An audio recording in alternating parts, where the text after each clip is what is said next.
They call it the honeymoon, the president's first 100 days where he can maximize the political capital from the election and set his policy agenda in motion. We are roughly a third of the way through the honeymoon, but the current legislation inertia from the White House has some fellow Republicans in Congress worried about the near-term future. Joining us to discuss the perils and the possibilities, Al Motter, Democratic strategist, former member of Hillary Clinton's campaign finance committee, and in New York, Evan Siegfried, Republican strategist and author of GOP GPS. Gentlemen, appreciate you being here. We're just about 3 hours away now from the president's rally in Melbourne, Florida. Evan, reasonable people could agree that Monday, Tuesday, and Wednesday was a pretty rough week for the president. We had the reset press conference on Thursday, the rally at the Boeing facility on Friday where he gave a speech about jobs, and today, what are we going to hear as the reset continues? I think we're going to hear President Trump really go out and appeal to his base. And that's good. That energizes him. That gives him strength. But at the same time, he needs to go out and appeal to the other part of America that is uneasy about what's going on lately and feel that they need to be put at ease by President Trump. Thursday did not help. Same with last week and the week before and the week before. So there is some unease that President Trump needs to speak to. Al, to that point a little bit, though, you have to, like it or not, the Democrats have to be a little bit worried about this president's uncanny ability to change the narrative. On Wednesday, a lot of Democrats were saying we have him on the ropes. You had Mike Flynn resign. You had all those stories about chaos in the White House. And wham, all of a sudden he's got this huge crowd coming in Melbourne, Florida. Well, look, Leland, and thanks for having me on, but this is what he does, right?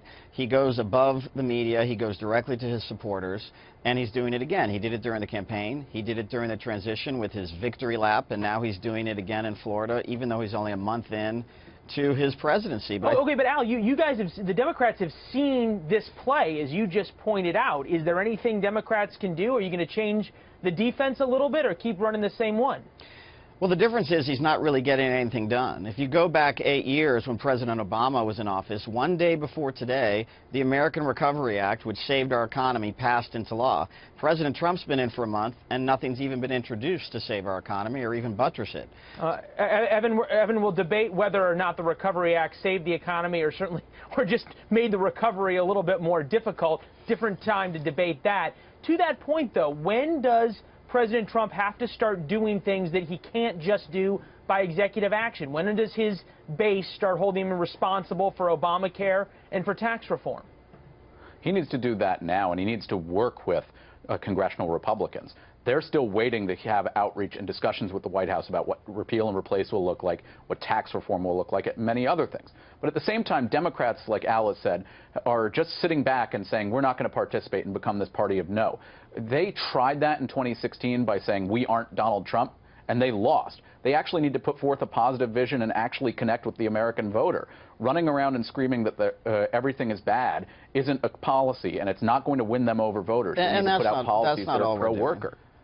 Well, what are you doing aside from Al, sitting out there? That's not all we're doing. For example, the Democrats have put forth an infrastructure plan. Chuck Schumer and a bunch of senators did that. They'd love to work with the president. Oh, come on, Al. You can put together an infrastructure plan, but the Democrats have become a party of no when it comes to voting almost uniformly against every single one of President Trump's cabinet nominees, trying to slow that process down as much as they can. Certainly not something the Republicans did in early 2009. How isn't this the party of no? Well, on the nominees, Leland, look, the base is furious. It's the most conservative cabinet that's been nominated in the history of our country. And yes, people are opposing those nominees. So you don't show up to even the hearings to vote them out of committee? In terms of actual That's a temper tantrum that people toddlers are ready to work with the president on infrastructure, on health care, on tax reform, but we've yet to see any proposals.